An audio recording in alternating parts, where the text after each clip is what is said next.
Ibrahim Traoré, un capitaine militaire de 35 ans arrivé au pouvoir en septembre 2022 par un coup d'État. Mais depuis, son pouvoir est loin d'être stable. Plusieurs tentatives de coup d'État ont été ourdies contre lui. Qui veut le renverser? Pourquoi? Et surtout, qu'est-ce que ça révèle sur la situation explosive du Burkina Faso? Dans cette vidéo, on fait le point sur tout ce que vous devez savoir. Pour comprendre les tentatives de déstabilisation, il faut d'abord saisir le contexte dans lequel évolue Traoré. Le Burkina Faso, pays des hommes intègres, est depuis des années un terrain instable. Coups d'État à répétition, insécurité grandissante, terrorisme qui gangrène le Sahel. Avant Traoré, le pays était sous influence militaire française avec l'opération Sabre et des accords hérités de la colonisation. Mais malgré des milliards d'aides, la situation sécuritaire s'aggravait. Quand Traoré arrive au pouvoir, il change radicalement la donne, il expulse les troupes françaises, suspend les médias occidentaux comme RFI et France 24 et lance un audit des contrats miniers. Bref, il brise le statu quo, ce qui dérange certains acteurs internes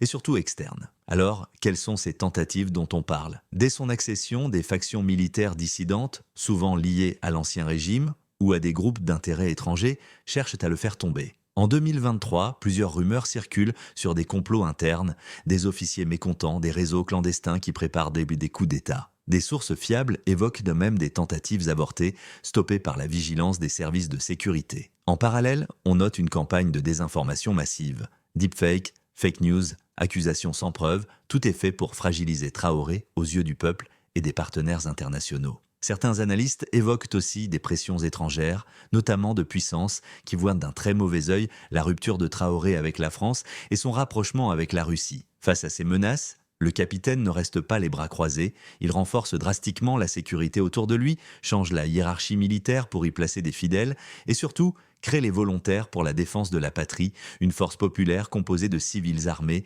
et mobilisés pour défendre le pays. Cette milice citoyenne permet de compenser les failles de l'armée régulière et de lutter contre les insurrections internes. Traoré mène également une guerre contre la désinformation, suspension des médias suspects, interdiction d'ONG soupçonnées d'espionnage, tout cela pour sécuriser l'information et protéger son pouvoir. Ces tentatives de coup d'État ne sont pas isolées. Le Burkina Faso est au cœur d'une lutte géopolitique intense. Sa position stratégique dans la lutte contre le terrorisme au Sahel attire de nombreux regards. Avec son alliance récente avec le Mali et le Niger, Traoré tente de former une coalition forte, indépendante des anciennes puissances coloniales. Cela dérange forcément les intérêts traditionnels en Afrique de l'Ouest. Ibrahim Traoré est donc au centre d'une bataille politique et militaire complexe, avec des forces internes et externes qui veulent le renverser. Mais au-delà du pouvoir, c'est la souveraineté du Burkina Faso et par extension de toute l'Afrique qui est en jeu. Chaque jour, cette guerre silencieuse se poursuit et l'avenir reste incertain. Si vous voulez comprendre les vraies dynamiques au Sahel et soutenir une Afrique qui prend son destin en main, abonnez-vous à la chaîne, likez et partagez cette vidéo.